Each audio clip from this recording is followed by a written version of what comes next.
جناب یہ یہاں بیٹھی پڑھا نہیں جا رہا، اکثریت کا سوال ہے، یہاں بیٹھی ہوئی اکثریت کا سوال ہے، غالباً خواتین کی طرف سے آ رہا ہے۔ مہربانی فرما کر نماز باجماعت امام صاحب کے پیچھے تفصیل سے بیان فرما دیں، بہت نوازش ہوگی۔ فرض ظہر یعنی ثنا، سورہ فاتحہ، سورہ اخلاص، اور فرض عشاء پہلی 2 رکعت، بقیہ 2 رکعت، ثنا بعد سورہ فاتحہ، سورہ اخلاص۔ دیکھیے میں مختصراً عرض کر دیتا ہوں۔ فرض عشاء میں جیسے آپ نے لکھا ہے بالکل ٹھیک ہے، 4 فرض ہیں۔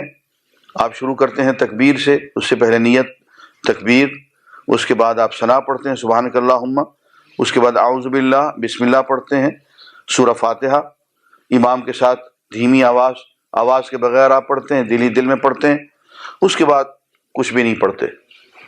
آپ نے سورہ اخلاص لکھا ہوا ہے؟ نہیں، امام کے ساتھ آپ پڑھ رہے ہیں، نماز جماعت پڑھ رہے ہیں تو صرف آپ سورہ فاتحہ، اس کے علاوہ کچھ نہیں پڑھیں گے، باقی جو پڑھے گا صرف امام ہی پڑھے گا۔ اس کے بعد رکعت میں آپ اپنی طور پہ تسبیح کریں گے، سبحان ربی العظیم، امام بھی کر رہا ہے، آپ بھی اپنے طور پہ کر رہے ہیں۔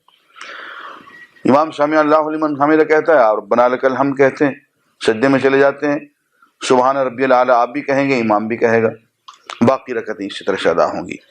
فرض عشاء بھی 4 رکعت ہیں، اسی طرح سے ہوں گی۔ پہلی 2 رکعت میں سورہ فاتحہ آپ دھیمے دھیمے اندر ہی اندر پڑھیں گے، بغیر آواز کے، بغیر زبان ہلائے، صرف دل کے ساتھ، جس کو استماع کہتے ہیں، کہ ایسا کہ اس پہ غور و تدبر کیا جا رہا ہو، آپ اس کا ساتھ دے رہے ہوں، وہ اس کا آواز سے اور زبان سے ادا کرنا ضروری نہیں ہوتا۔ بقیہ 2 رکعتوں میں بھی صرف سورہ فاتحہ ہے۔ پہلی 2 رکعتوں میں تو امام کوئی سورت پڑھے گا، آپ کو کچھ نہیں پڑھنا ہے، لیکن آخری 2 رکعتوں میں صرف سورہ فاتحہ ہے، امام بھی کچھ نہیں پڑھے گا، اور سورہ فاتحہ کے بعد وہ رکوع میں چلا جائے گا۔ اس وقت تو یہی کچھ سمجھ میں آیا۔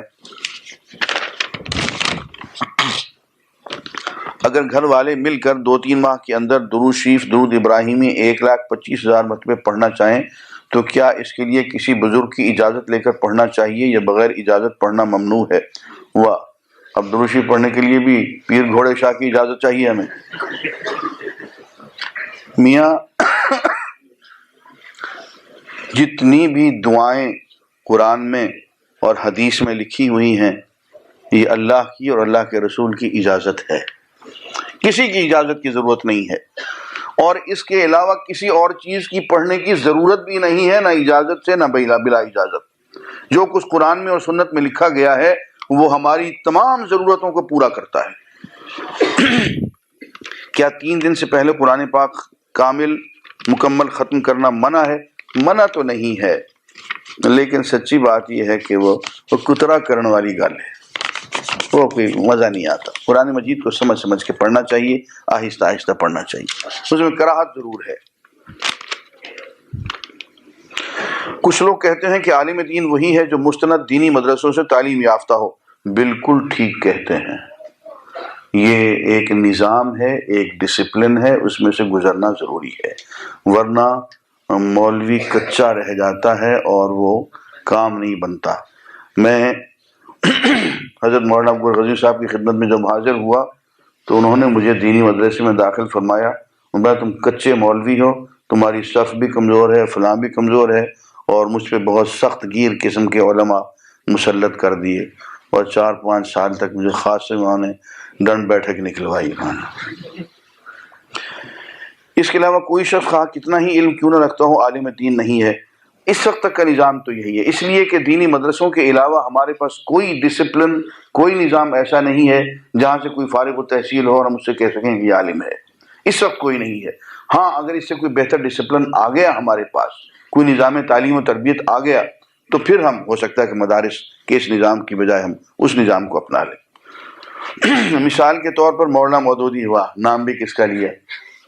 مولانا مودودی رحمۃ اللہ علیہ مدرسہ خیر آباد سے فارغ التحصیل تھے۔ حضرت پیر ہاشمی جان مجدد رحمۃ اللہ علیہ ان کے ہم سبق تھے۔ اگر مولانا مودودی صاحب عالم دین نہیں ہیں تو اس صدی میں کوئی بھی عالم دین نہیں ہے۔ مجھے مولانا مودودی اور ڈاکٹر اسرار صاحب کے بارے میں مجھے پتہ نہیں ہے، لیکن میرا خیال یہ کہ انہوں نے ایم اے اسلامیات کیا ہوا ہے، تو ایم اے اسلامیات کر لینا جو ہے میں سمجھتا ہوں عالم بننے کے لیے کافی ہے۔ اور پھر ذاتی طور پر ان بیچاروں نے اتنی محنت کی ہے کہ ان کو معاف کر دینا چاہیے۔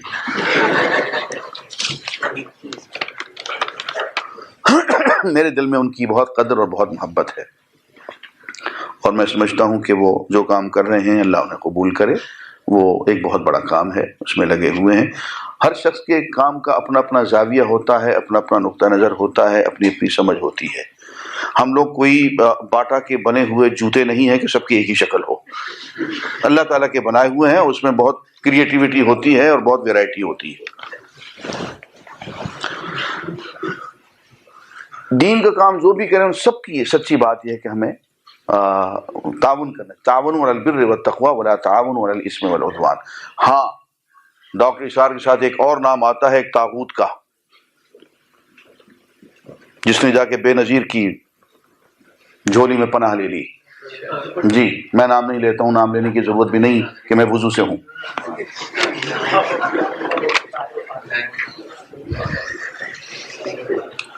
میں انہیں عالم دین نہیں مانتا۔ ایک شخص جس کے دین کی کوئی قدر نہ ہو اور ایک فاسق و فاجر عورت کے ہاں جا کے وہ پناہ لے لے، وہ دین کی توہین ہے۔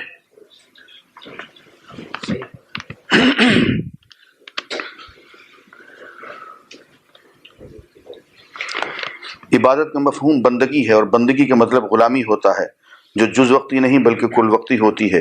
It is a full time job not part time. عام طور پر عبادت سے مراد محض نماز روزہ ہی لیا جاتا ہے۔ آپ اکثر قرآنی آیات کی ترجمہ و تشریح میں عبادت ترجمہ عبادت ہی کر دیتے ہیں، جسے عام لوگ نماز روزہ ہی سمجھ بیٹھتے ہیں۔ براہ کرم اس لفظ کا مکمل مفہوم بیان کر دیا کیجیے تاکہ لوگوں کو معلوم ہو سکے کہ نماز روزہ عبادت میں شامل ہیں، مگر صرف یہی عبادت نہیں بلکہ عبادت کل وقتی اطاعت ہے۔ ادخلوا فی السلم کافہ۔ مجھے آپ کی بات سے پورا اتفاق ہے، اور آئندہ جب بھی ہوا میں انشاءاللہ ایسے ہی کروں گا۔ کچھ لوگ کہتے ہیں کہ قرآن حکیم کی عربی سمجھنے کے لیے 16 علوم آنے چاہیے۔ ماشاءاللہ، ان کے بغیر اگر کوئی قرآن کا ترجمہ کرنے یا اسے سمجھنے کی کوشش کرے گا تو گمراہ ہوگا۔ یعنی قرآن کا ترجمہ کرنے سے گمراہ ہوگا، قرآن اگر چھوڑے رکھے تو گمراہ نہیں ہوگا۔ قرآن اس وقت ہوگا جب اس کا ترجمہ پڑھنے کی کوشش کرے گا۔ یہ علوم مدرسوں میں پڑھائے جاتے ہیں، لہذا جو مدرسوں میں 8-10 سال نہ لگائے اور قرآن کا ترجمہ کر دے تو وہ ترجمہ بھی گمراہ کون ہوگا۔ مثلا مولانا مودودی کا کیا ہوا ترجمہ، یار آج مولانا مودودی پہ کیوں برس رہے ہو؟ مجھے آج خصوصاً ان کے لیے دعائیں مغفرت کرنی پڑی۔ اور اس وقت تک اردو کے ترجموں میں مولانا مودودی صاحب کے ترجمے سے زیادہ حسین ترجمہ اور کوئی نہیں ہے، یہ میں آپ کو صاف صاف کہہ دیتا ہوں۔ دیکھیے، غلطیاں ہر ترجمے میں ہوتی ہیں، اس لیے کہ وہ ترجمہ ہے۔ آپ ہیر وارث شاہ کو اردو میں پڑھنا چاہیں تو وہ ہیر وارث شاہ نہیں ہوگی، وہ کوئی اور بلا بن جائے گی۔ قرآن مجید کا آپ بے شک ترجمہ کریں، اور ترجمہ کرنے والے بے شک مولانا مودودی ہوں یا مولانا اصلاحی، وہ ترجمہ ہوگا، وہ قرآن نہیں ہوگا۔ اس وقت جتنے ترجمے ہو چکے ہیں ان میں مفہوم سے قریب ترین جو ترجمہ ہے وہ مولانا مودودی رحمۃ اللہ علیہ کا ہے۔ یعنی اس بات میں مجھے کہنے باقی ہے کہ بعض جگہ ہمیں محسوس ہوتا ہے کہ یہاں فروغ گزاشت ہو گئی، اور اگر مولانا کی زندگی میں کئی مرتبہ ایسا ہوا کہ مولانا کو بتایا گیا کہ جناب یہ اس کی بجائے اگر یوں کر دیں تو کیسا ہوگا، مولانا کہ ہاں بہت اچھا ہوگا، اور بدل دیتے تھے وہ۔ میرے سامنے کا واقعہ، میں کچھ پیغامات ان کی خدمت میں لایا، پیر ہاشم جان مجھے رحمۃ اللہ علیہ کی طرف سے کہ انہوں نے یہ پیغام بھیجا کہ یہاں یوں کر دیں اور یہاں یوں کر دیں، فوراً انہوں نے سیکرٹری کو بلایا، انہوں نے کہا کیسے کر دو، وہ مان لیتے تھے وہ۔ تو اس میں تو اصلاح کی گنجائش ہوتی ہے۔ جناب مفتی مشفی صاحب نے مولانا کی بہت سی کتابوں میں مجھے پتا ہے پیغام بھیجا کہ یہ حصہ کاٹ دیں، یہ حصہ کاٹ دیں، یہ یوں کر دیں، یہ یوں کر دیں، وہ حصے انہوں نے کاٹ بھی دیے اور ویسے بدل بھی دیے۔ کتاب تجدید و احیاء دین کے بہت سے حصے انہوں نے کاٹ دیے مفتی شفیع صاحب کے کہنے پہ۔ تو میں سمجھتا ہوں یہ ایک عالم کی عظمت ہے، اور اس سے بڑھ کے کیا ہوگا کہ ایک مرتبہ انہوں نے پیر ہاشمی جان مجددی صاحب کو انہوں نے ایک بہت بڑے ورق پہ بلینک پہ دستخط کر کے دے دیے کہ آپ علماء کے پاس لے جائیں، میری کتاب کی جس کتاب کی جو عبارت کاٹنا چاہیں بدلنا چاہیں بدل دیں، مجھے کوئی اعتراض نہیں۔ اور کیا چاہیے آپ لوگوں کو؟ باقی یہ ہے کہ ہم نے طے کیا ہوا کسی سے دشمنی ہی کرنی ہے، بغض ہی دل میں رکھنا ہے، تو اس سے اس کا کوئی نقصان نہیں ہوگا، اپنا ہی نقصان ہوگا۔ ڈاکٹر صاحب سے مجھے صرف اتنا ہی اختلاف ہے، ڈاکٹر اسرار صاحب سے، کہ 30-35 سال ہو گئے ان کا توپ خانہ بند نہیں ہو رہا، باقی سب ٹھیک ہے۔ جس دن ان کا توپ خانہ بند ہو گیا مودودی صاحب کے خلاف اور جماعت اسلامی کے خلاف، اس دن میں ڈاکٹر اسرار صاحب کے ہاتھ پہ جا کے بیعت کر لوں گا۔ وہ بہت توپ خانہ، یک طرفہ توپ گولے جا رہے ہیں، یک طرفہ، ادھر سے نہیں آ رہی، یہ ایک ہی طرف سے توپ چلی جا رہی ہے، اور 30-35 سال سے کوئی رکن میں بند کر دو یار، چھوڑ دو، معاف کر دو بیچاروں کو، مرمرا کے نہیں باز آتے۔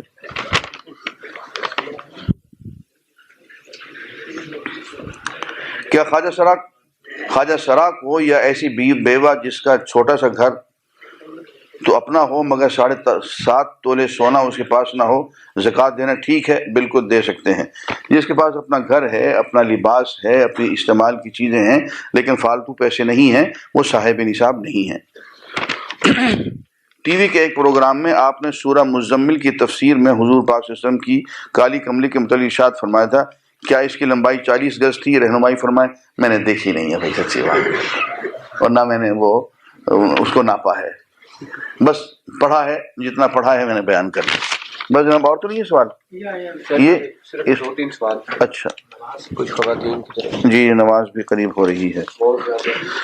عورت جب گھر میں تراویح پڑھتی ہے تو تراویح میں کیا پڑھے؟ کیونکہ تراویح کا مقصد قرآن پاک کا سننا ہے۔ اور کیا عورت پر گھر میں تراویح واجب ہے؟ تراویح تو کسی پہ بھی واجب نہیں ہے، یہ تو سنت مؤکدہ ہے۔ البتہ یہ ہے کہ اگر قرآن مجید سننا چاہتے ہیں تو اس میں ایک نظم ہونا چاہیے۔ پہلی بات تو یہ ہے کہ خواتین کو مساجد میں ان کا داخلہ بند کر دینا میری سمجھ میں نہیں آیا۔ اب رمضان شریف کا موقع ہے یا جمعہ کا موقع ہے یا عیدین کا موقع ہے تو بھائی ان کو آنے دیا کرو۔ حضور نے فرمایا لا تمنعوا نساءکم من المساجد، لا تمنعوا اماءکم من المساجد، اپنی بیویوں کو، اپنی عورتوں کو مسجدوں سے نہ روکا کرو۔ تو آخر ضد کیا ہے؟ اگر موقع ہو، محرم ساتھ ہو، گاڑی ہو، لے جا سکتے ہیں، کوئی حرج کی بات نہیں، ان کو کچھ سن لینے دیا کریں۔ اتنی ممانعت نہیں ہے جتنا کہ ہم نے سوچ رکھا ہے کہ وہ نہیں، یہاں سے بہتر ہے کہ گھر کے صحن سے بہتر ہے کہ وہ ایک ضعیف حدیث اٹھا کے پورے نظام کو معطل کر کے رکھ دیا ہے۔ طبرانی کی حدیث ہے جس کا کوئی نہ سر ہے نہ پیر ہے، اور وہ حدیث ضعیف ہے کہ تمہارا گھر سے بہتر ہے کہ تم مسجد سے بہتر ہے کہ گھر کے صحن میں نماز پڑھو، اور صحن سے بہتر ہے کہ تم گھر کے کمرے میں برآمدے سے بہتر ہے کہ گھر کے کمرے میں۔ آگے پتہ نہیں باتھ روم کا بھی ذکر ہے یا نہیں ہے، کیا خدا خوفی کرو، ایک ضعیف حدیث ہے، اور اس کی وجہ سے مساجد میں ہمیشہ کے لیے خواتین کا داخلہ بند کر دیا۔ سب سے افضل ذکر کیا ہے؟ لا الہ الا اللہ۔ کیا دروشی بھی ذکر میں آتا ہے؟ جی بالکل آتا ہے، اور یہ وہ ذکر ہے جس کے بارے میں قرآن میں کہا گیا ہے کہ یخرجکم من الظلمات الی النور، تمہیں اندھیروں سے نکال کے روشنی میں لے آتا ہے۔ 2 چیزوں کے بارے میں قرآن میں لکھا گیا ہے کہ وہ تمہیں اندھیروں سے نکال کے روشنی میں لے آتا ہے۔ ایک خود قرآن مجید، ہم نے قرآن اس لیے نازل کیا لِيُخْرِجَكُم مِّنَ الظُّلُمَاتِ إِلَى النُّورِ، تاکہ تمہیں اندھیروں سے نکال کے روشنی میں لے آئے۔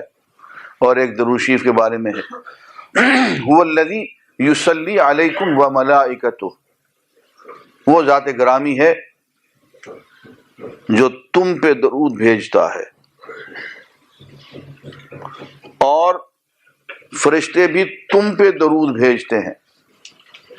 جب تم اللہ کے رسول پہ درود بھیجتے ہیں تو اللہ تم پہ درود بھیجتا ہے، اس کے فرشتے بھی بھیجتے ہیں لِيُخْرِجَكُم مِّنَ الظُّلُمَاتِ إِلَى النُّورِ، تاکہ تمہیں اندھیروں سے نکال کے روشنی ملے۔ اگر کسی پلاٹ کی بقیہ رقم ادا کرنی ہے، اس کی زکوٰۃ کس کو ادا کرنی چاہیے؟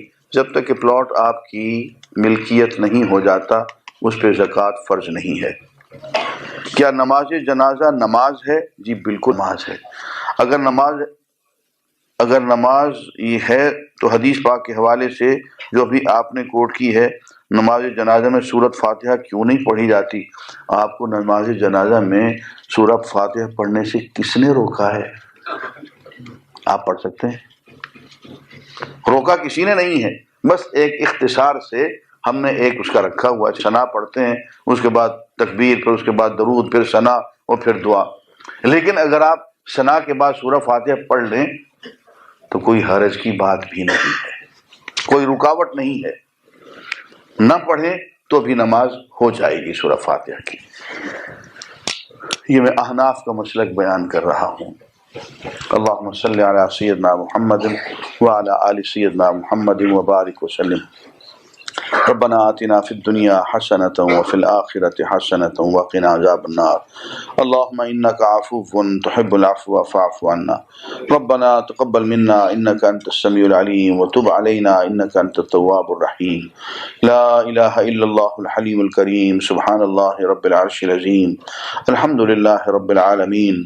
نسألک موجبات رحمتک وعزائم مغفرتک والغنیمة من كل بر والسلامة من كل اسم، لا تدع لنا ذنبا إلا فرته ولا هما إلا فرجته ولا حاجة هي لك رضا إلا قضيتها يا أرحم الراحمين يا أرحم الراحمين يا أرحم الراحمين۔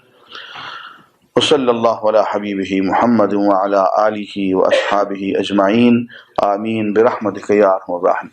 پتہ نہیں اعلان ہوا ہے یا نہیں، میں عرض کر دوں کہ میں تراویح میں پورا قرآن مجید کور کرنے کی کوشش کروں گا۔ مسجد حجاز میں گلبرگ 2 سر سید روڈ۔ اب نماز ہی پڑھ لیں؟ جی نماز پڑھتے ہیں۔